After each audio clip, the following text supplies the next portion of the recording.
My father was fond of saying that life does not come with theme music. You won't hear trumpets when you meet the love of your life, so you have to pay attention. Well, I shared this thought with my friend Rob, and he said in his case, he actually did hear trumpets. He and his wife worked at the same company when they were in their early 20s, and they got sent to a very important business meeting together across the country that required a connecting flight. But their first plane was very late, and it looked like they were going to miss their connection. And on top of that, the gate that they were arriving at was at one end of the airport, and the gate for the connecting flight was at the other end.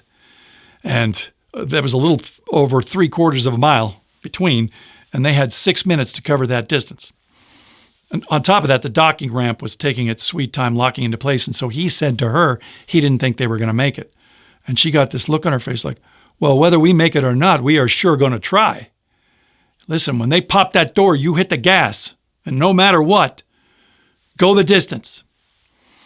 Okay, so when they popped the hatch, the two of them took off at a full run, and she matched him stride for stride.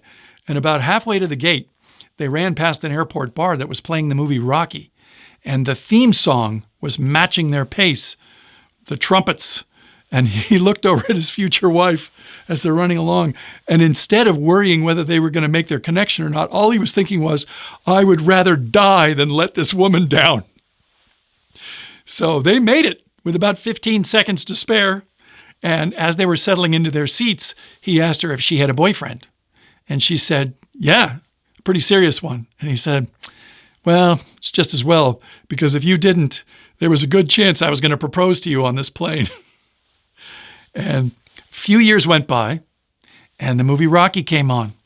And as soon as he heard that theme song, he was seized by this overpowering urge to call her. And when she picked up the phone, she said, are you watching Rocky?